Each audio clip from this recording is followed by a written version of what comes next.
상쾌한 아침 원주에서 출발합니다.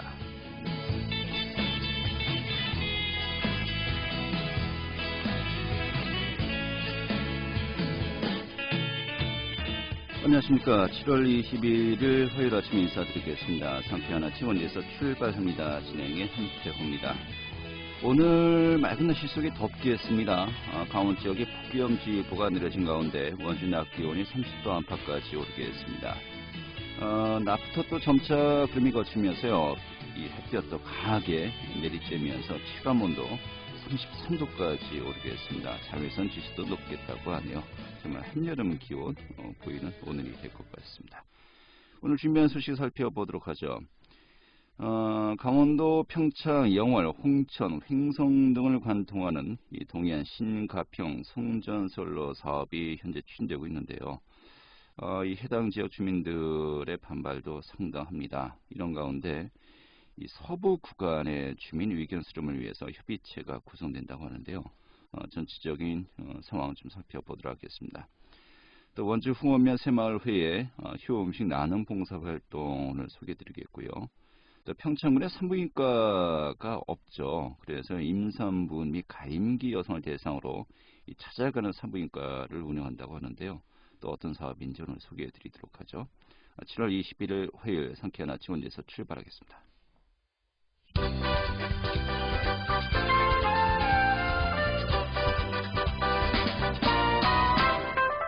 오늘의 주요 뉴스입니다.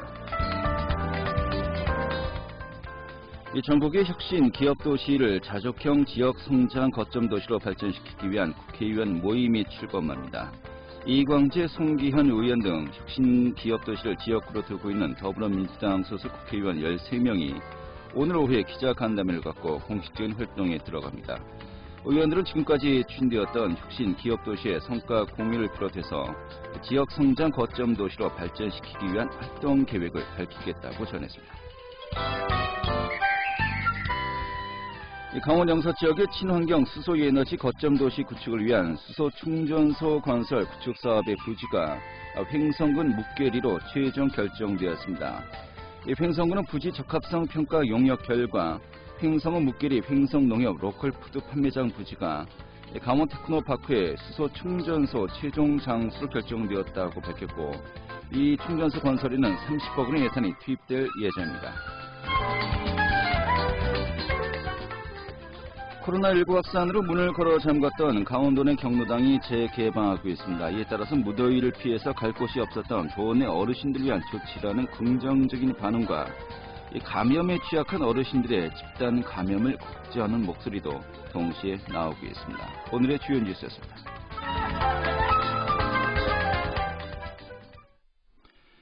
네, 이 강원도 백두대간을 관통하는 동해안 신가평 송전솔로 사업이 추진되고 있습니다. 해당 지역 주민들의 반발이 좀 거세지고 있는 가운데 이 주민들의 의견 수렴을 위한 협의체가 구성된다고도 하죠. 전체적인 상황을 좀 살펴보도록 하겠습니다. 동해안 신가평 송전솔로 특별대책본부의 김상교 위원장 연결하겠습니다. 위원장님. 네네, 안녕하세요. 네, 반갑습니다.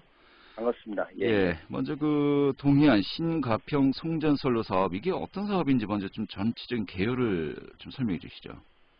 예. 그 말씀드리기 전에 하나 호칭은 제가 먼저 수정을 해야 될 것 같은데요. 예. 저는 동해안 신가평 송전솔로와 관련된 입지 선정을 하는 서부구간 입지 선정위원회 위원장입니다. 입지 선정위원회. 네네, 그렇습니다. 그리고 이 사업은 어찌되었거나 동해안 지역의 대규모 발전소가 지금 들어서고, 이 발전 전력을 수도권으로 수송하기 위해서 대한민국 최초로 직류 송전솔로가 들어설 계획인데요. 그 사업들을 함께 이제 만들어가는 과정이다. 그렇게 설명드릴 수 있을 것 같습니다. 예.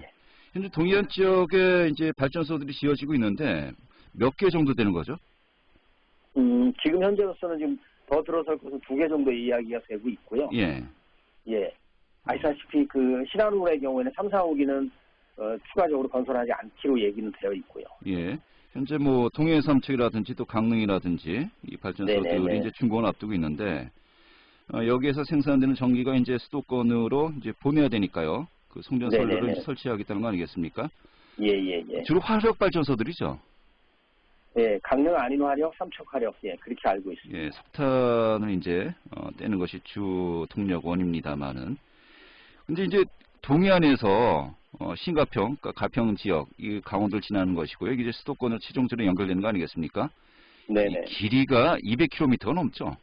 네, 그렇습니다. 전체적으로 한 220km 그렇게 저는 알고 있습니다. 220km고, 그리고 이게 네. 그 전기 용량이 어느 정도입니까? 굉장히 고압으로 알려져 있는데요.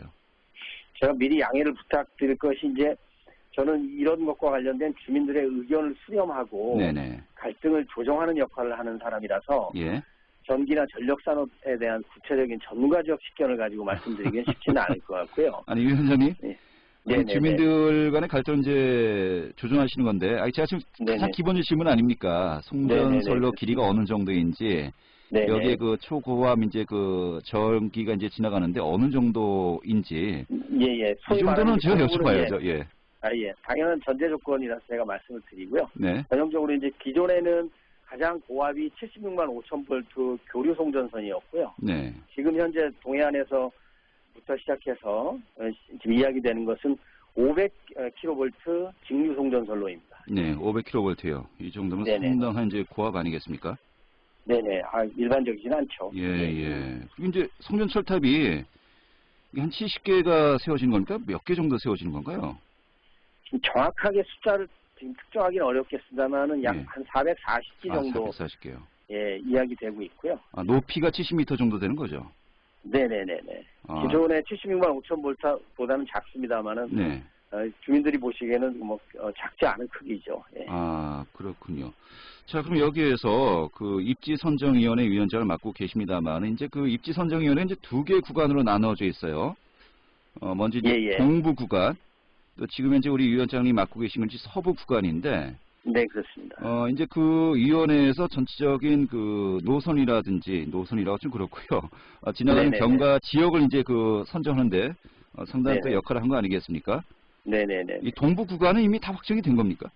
네네, 저는 그렇게 알고 있습니다. 동부 구간은 마무리해서 지금 개별 지역 주민들과 말씀 나누는 중이라고 그렇게 알고 있습니다. 동부 구간은 이제 확정되었고 이제 서부 구간은 정확하게 어디서부터 어디까지고 또 어떤 정도의 논의가 현재 진전되고 있는 겁니까? 네, 기초지자체를 보면 홍천, 횡성, 경기도에는 양평, 가평이 포함되어 있고요. 네. 전체 길이는 약 90km 정도 이야기됩니다. 그래서 횡성에서부터 가평까지로 이야기가 되고 있고요. 전체 지금 회의 진행 과정은 2018년 11월 5일부터 제1차 회의를 시작해서 지난 7월 10일까지 제8차 회의까지 회의는 8번이 진행되고 있고요. 그 과정 속에서 아시는 바와 같이 굉장히 많은 반대와 갈등들이 있고 그것들을 조율하기 위한 시간들을 보내면서 굉장히 시간은 애초 계획보다는 좀 늦어졌습니다만은 다양한 시도가 진행되고 있는 중입니다. 알겠습니다. 그 위원회는 어떤 분들로 구성되어 있는 겁니까? 전체적으로 본다면 각 지역의 주민 여러분들이 가장 중요한 구성원이고요. 그 다음에 이게 광역이 두 군데에 있으니까요. 경기도와 강원도의 그 도 관계자, 그 다음에 의회 관계자, 그리고 또 전문가 그룹이 있습니다. 지역의 언론인들, 그 다음에 전기 전문가, 부동산 전문가, 저 같은 갈등 전문가, 뭐 이렇게 해서 31명 정도로 구성되어 있습니다. 서부 구간. 네네네. 이게 사실 또 전문가들의 어떤 그 의견이랄까요? 이런 것도 상당히 큰 부분을 차지하지 않을까 싶기도 한데요. 뭐 그 회의 진행 과정에서 어떤 의견을 내기는 합니다만은 적어도 의사결정은 전체가 모여서 의사결정하도록 돼 있기 때문에 그것들이 뭐 구체적으로 결정적인 역할을 한다 이렇게 보기는 쉽지 않을 것 같습니다. 알겠습니다. 자, 아무튼 이제 서부 구간은 횡성에서 홍천을 거쳐 이 신가평, 가평 구간까지 가는 노선이 이제 정해지는 것인데요. 네, 이제 정확하게 말씀드리자면 노선이 결정되는 것은 아닙니다. 지금 논의 중인 상황. 논의 중인 거죠.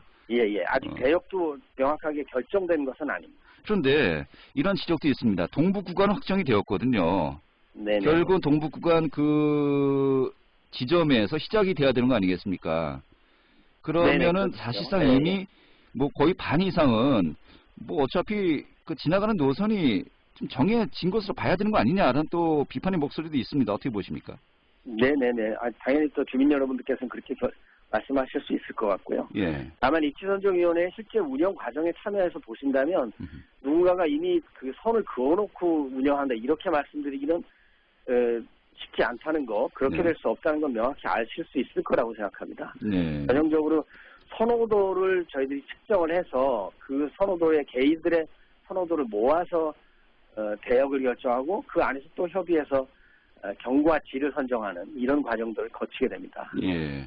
그럼 만약에 이 주민들의 어떤 논의 과정이 다 이제 이루어지면은 본격적인 그 사업은 언제부터 시작되어서 언제쯤 마무리될 예정인 겁니까?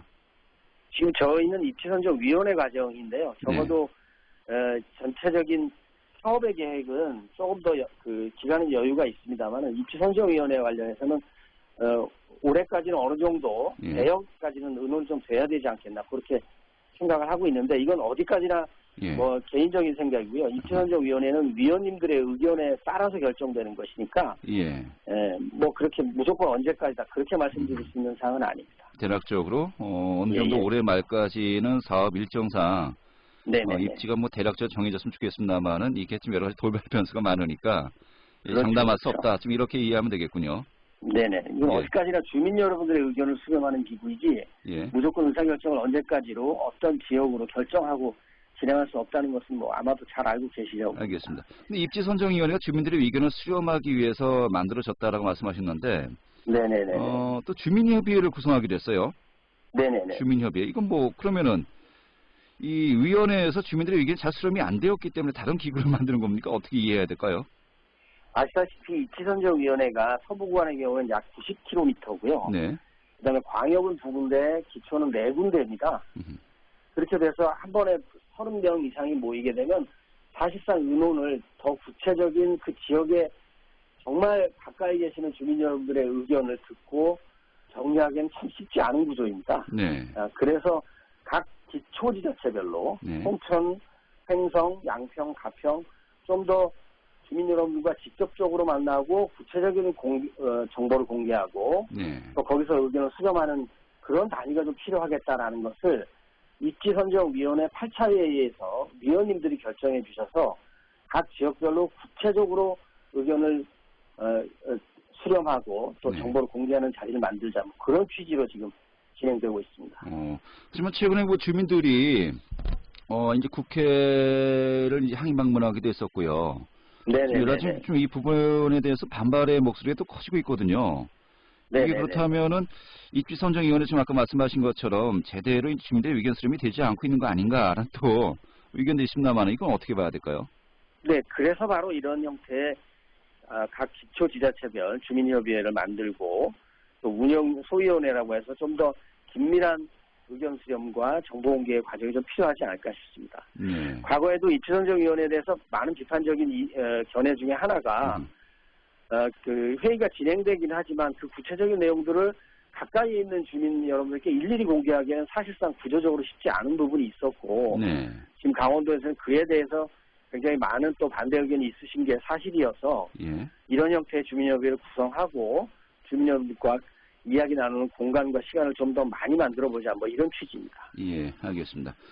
사실 어떻게 보면은 횡성에서 영월까지 70m, 영월이 아니고요. 이제 횡성까지 이제 지나가면서 70m의 대형 송전탑이 건설되고 이게 사실 지역 주민들의 생활은 물론이고 이 환경 훼손에도 상당히 영향을 미칠 수가 있는 사업이거든요.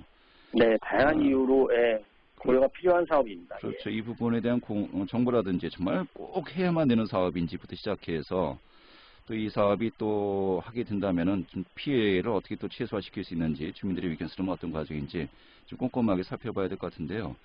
저희가 오늘 그 위원회의 입장 들어봤고요. 또 앞으로 주민들이라든지 좀 이 부분에 대해서 의견이 있으신 분들 좀 저희가 계속해서 구체적으로 좀 살펴보도록 하겠습니다. 오늘 이렇게 정리하죠. 고맙습니다. 고맙습니다. 네. 동해안 신가평 송전선로 특별 대책본부 서부구간 입지선정위원회 김상기 위원장이었습니다.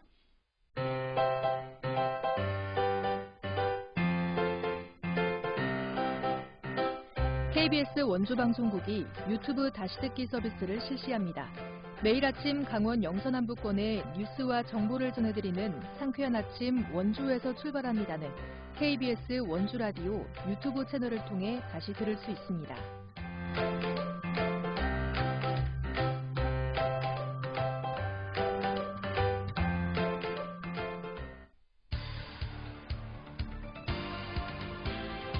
알찬 정보, 생생한 현장의 소식을 전해드립니다.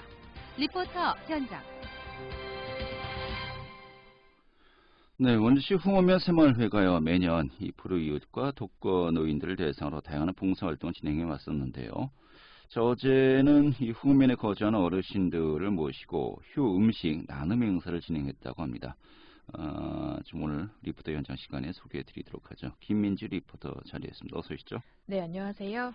네, 흥원면 새마을회 매년 지역 공동체를 위해서 다양한 봉사활동들을 진행해 왔다고요? 네, 새마을 운동은 지난 1970년부터 시작돼서 현재는 각 지역의 새마을회가 활동하고 있는데요. 원주시도 원주시 새마을회가 각 읍면동에서 활동하고 있습니다. 새마을 운동은 이웃과 동네를 먼저 우리 손으로 가꾸어 나간다는 의미를 담고 있는데요. 마을 공동체가 더불어 잘 살 수 있도록 모두가 자발적으로 새마을 운동을 하는 것을 말합니다. 원주시 새마을회는 우리 사는 동네와 불우이웃을 돕는 봉사활동을 매년 진행해 오고 있습니다. 특히 원주시 흥원면 새마을회는 회원 30여 명이 참여해 매년 다양한 봉사활동을 진행해 왔는데요. 원주시 흥원면의 환경 쓰레기를 수거하는 환경종합 봉사활동과 꽃길을 조성해 마을 환경을 개선하는 활동을 진행해 왔습니다. 또 원주 지역의 독거노인 50명을 대상으로 매달 반찬 나눔 봉사를 진행해 왔는데요.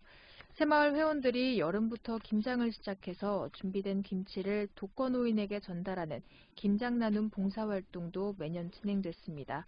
또 원주 지역의 대학생들과 함께 원주시 흥원면에 거주하는 불우이웃과 독거노인을 대상으로 반찬 봉사활동을 진행하고 있는데요. 자세한 이야기 원주시 흥원면 새마을회 임명희 부녀회장에게 듣겠습니다. 부녀회장님들 15분 계시고요. 그리고 지도자님들 16분이 지금 31분이 활동을 하고 계시고 있어요. 흥원면의 새마을회가 만들어진 이후로 계속 되어 있었고요. 반찬 봉사 같은 경우에는 3년 전부터 지금 거의 매달 한 번씩 하고 있고요. 봄, 가을에는 대학과 함께하는 나눔 봉사 해가지고 그 200명까지 한라대학교랑 강릉원주대학교와 함께 봉사활동을 지금 펼치고 있어요. 학생 봉사단들이 참여를 해가지고 학생들 30명과 저희 30명 해가지고 흥원면에 거주하시는 불우이웃이랑 독거노인분들 200명 김치, 반찬 그렇게 해드리고 있어요. 많은 이런 나눔 봉사가 이루어졌으면 좋겠다라는 생각을 하고 있고요. 나누면 나눌수록 조금 어려우신 분들이 더 많이 보이시거든요. 네. 자, 이런 가운데 어제는 휴 음식 나눔 행사를 진행했는데 어떤 행사였습니까? 네, 원주시 흥원면 새마을회는 지역 어르신들을 대상으로 사랑의 음식 나눔 행사를 매년 진행해 왔는데요. 원주시 흥원면에 거주하는 독거노인 100여 명을 모시고 점심 식사를 대접하는 봉사활동을 말합니다. 원주시 흥원면 새마을회는 어제 원주시 흥원면 행정복지센터에서 효 음식 나눔 행사를 진행했는데요. 흥원면에 거주하는 88세 이상 어르신 100명을 모시고 점심 식사로 효 음식을 대접했습니다. 어제 오전부터 장보기와 재료 손질을 시작한 회원들은 100인분의 점심 식사를 준비했는데요. 어르신들을 모시고 정성껏 마련한 음식을 대접하고 떡과 선물을 전달하며 안부를 묻는 등 뜻깊은 시간을 가졌습니다. 자세한 이야기 원주시 새마을 회원들에게 듣겠습니다. 오늘 같은 경우에는 장수 어르신들 100명께 효 음식 나눔으로 해서 떡이랑 감자탕이랑 반찬 6가지랑 선물 해서 나눠드릴 계획이에요. 흥업에 거주하시는 90세 이상 어르신들이 59분이시더라고요. 그래서 88세 이상 어르신들 100명을 무조건 다 흥업에 거주하시는 어르신으로 해가지고 효 음식 나눔을 계획을 했는데요. 작년에 저희가 어르신들을 50분을 초대를 해서 행복한 식탁으로의 초대를 한번 한 적이 있었어요.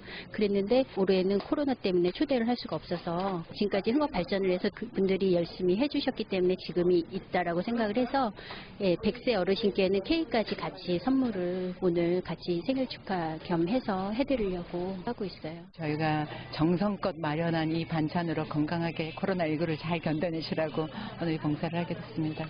그러니까 이런 시간에 이제 봉사를 하면 다 좋아할 것 같고 그래서 이제 시작하기 시작했어요. 근데 막상 진짜 나와 보니까 이 봉사가 이렇게 재밌고 좋은 거구나 하고 나오면 즐겁고 그리고 보람되고 조금 힘들긴 해도 그래도 참 보람이 되더라고요. 네. 현재 코로나19로 인해서 이렇게 여러분이 함께하는 봉사활동 좀 한계가 있을 수밖에 없겠습니다만 그래도 또 앞으로 계속해서 이 봉사는 이어져야 되지 않겠습니까? 지역 어르신들을 위해서 집수리 활동과 반찬 봉사활동도 해왔습니다만은 앞으로 좀 더 많은 분들 함께 또 참여하기를 기대해도 좋지 않을까 싶네요. 네, 원주시 흥하면 새마을회는 폭염 취약계층을 위해 다양한 봉사활동도 진행하고 있는데요. 매년 열악한 환경에서 여름을 보내고 있는 가구를 조사해 집을 수리해주는 집수리 활동을 진행했습니다. 또 불편한 환경에서 거주하는 어르신을 위해 벽지나 곰팡이 제거 등 집수리 활동을 진행해 왔는데요. 매달 반찬 봉사 활동을 통해 어르신들의 안부를 묻고 있습니다. 원주시 흥하면 새마을회는 앞으로도 다양한 봉사활동을 꾸준히 할 계획이라고 했는데요. 원주시 새마을회가 진행하는 다양한 봉사활동을 통해 공동체 문화가 더 확산됐으면 좋겠습니다. 네, 알겠습니다. 오늘 잘 들었습니다. 네, 감사합니다. 네, 김민주 리포터였습니다.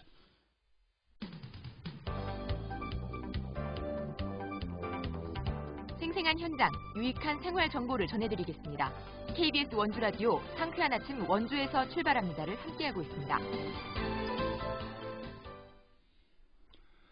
네, 이 아이를 낳고 키우기 좋은 사회로 만들기 위한 노력은 우리 모두의 정말 함께 노력해야 될 사안이 되고 있는데요.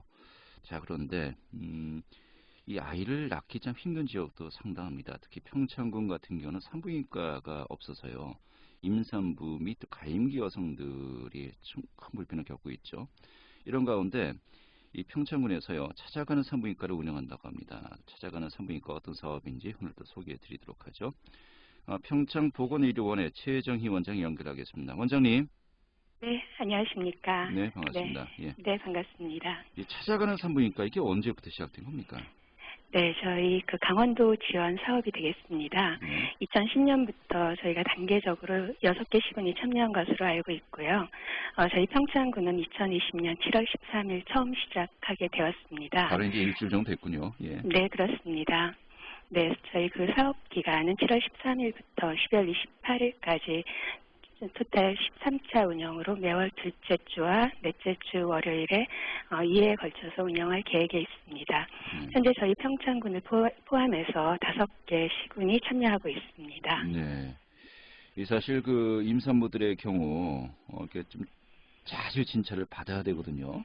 그런데 네네. 운전을 또 본인이 직접 하려면 여러 가지 좀 제약도 많고요. 대중교통 이용하기도 네. 힘든데 이게 좀 외지 지역으로 가야 되는 거 아니겠습니까? 네, 산부인과가 없다면요. 네, 네, 좀 네. 어려움들이 상당했겠어요. 네, 그렇습니다. 산부인과가 병원이 없는 저희 평창군 임산부들이 인근 지역인 원주나 강릉 또 타 지역에서 산전산후 의료 서비스를 받고 있고 임신부터 분만까지 매월 정기적인 진료를 위하여 장거리 이동으로 시간적으로나 경제적인 부담 가중 해소를 위해서 그 어려움을 겪고 있는 임산부들에게 도움을 드리고자 찾아가는 산부인과 사업의 필요성을 느끼게 되었습니다. 네, 이런 가운데 찾아가는 산부인과가 운영되는 건데 일단 그 취지와 좀 내용은 어떤 겁니까? 네, 저희 그동안 평창군 보건의료원에서는 산부인과 공중보건의사가 지속적으로 배치가 되어 왔습니다. 근데 올해 4월 10일까지는 이제 산부인과 의사가 있어서 진료가 가능했지만 올해는 전국적으로 신규 산부인과 공중보건의사가 2명밖에 배치를 되지 않았습니다. 그래서 그 두 사람이 백령도와 의령도로 배치가 되어서 저희 평창군에서는 부득이하게 산부인과 의료 공백이 발생하게 되었습니다. 네, 그로 인해서 의료 취약 지역인 저희 평창군 임산부와 가임 여성을 위한 찾아가는 산부인과 사업을 추진하게 되었습니다. 저희 산전 진료와 검사를 무료로 실시를 하고 있고 지역에서 편안하게 진료를 볼 수 있게 그렇게 추진이 되고 있습니다. 네, 이용 방법은 어떻게 한 겁니까? 네, 이동 검진 차량으로 월 2회에 걸쳐서 운영을 하고 있고 또 예약제로 운영을 하고 있습니다. 매월 둘째 주 월요일은 저희 평창군 보건의료원에서 또 매월 넷째 주 월요일에서는 진부명 건강생활지원센터에서 운영을 하고 있습니다. 네, 이 주요 서비스 어떤 것들이 있고 또 어떤 뭐 진찰 진료가 가능한 건지요? 네, 임산부들에게는 전반적인 산전 진료와 초음파 검사, 풍진, 혈액 검사, 또 태아 기형아 검사, 임신성 당뇨, 빈혈 검사 등 주수별로 기본 항목을 저희가 검사를 해드리고 있고요. 네. 신혼부부나 임신을 준비하고 있는 가임기 여성의 기본 검사 상담도 진행을 하고 있습니다. 네, 일회성이 아닌 한 달에 한 번 정기적으로 방문을 하기 때문에 진료의 연속성이 이루어지고 있으며 또한 임산부의 전반적인 건강관리에 저희가 노력을 하고 있습니다. 네. 자, 그런데 문제는 이 공중보건의사가 전국적으로 2명밖에 없어서 섬으로 가시고 네. 4월부터 이제 산부인과로 보시는 분들이 없다는 거 아니겠습니까? 네, 그렇습니다. 이 사업의 운영도 올해 말까지이고요. 또 한 달에 2번이라고 합니다만은 지역별로 보기 때문에 사실상 그 지역에 사신 분은 한 달에 한 번이에요. 네네. 근본적으로 참 이 산부인과 부족 문제를 해결하지 못하는 것인데 좀 이 부분 좀 어떻게 우리가 또 고민해야 될지 참 답이 참 내려지기 어려울 것 같습니다. 네, 그렇습니다. 네, 저희가 이제 올해 사업은 12월 말까지로 저희가 계획은 하고 있지만 저희 2021년에는 또 산부인과 전문의가 어떻게 또 배치가 될지 모르기 때문에 어쨌든 간에 저희가 배치 여부에 따라서 산부인과 사업은 저희가 지속적으로 운영할 계획에 있습니다. 네, 알겠습니다. 좀 이렇게 운영하면서 기대되는 효과가 있을까요? 어떤 것들이 있을까요? 네, 저희가 본질적으로 양질의 산전 진찰로 임산부의 건강 보호나 영아 사망 예방, 또 장애아 발생 사전 예방, 또 평창군 출생률 향상에도 좀 기여를 조금이나마 할 것으로 그렇게 저희가 예측을 하고 있습니다. 또한 그 맞춤형 산전 의료 서비스로 임산부들을 위한 구체적이고 실질적인 출산 지원 정책의 틀을 잡아갈 것으로 저희는 좀 예상을 하고 있습니다. 알겠습니다. 네. 좀 해당되시는 분들 좀 잘 활용하셨으면 좋겠네요. 오늘 잘 들었습니다. 예. 네, 감사합니다. 네, 평창보건의료원의 최정희 원장이었고요. 오늘 순서 여기서 마치도록 하겠습니다. 고맙습니다.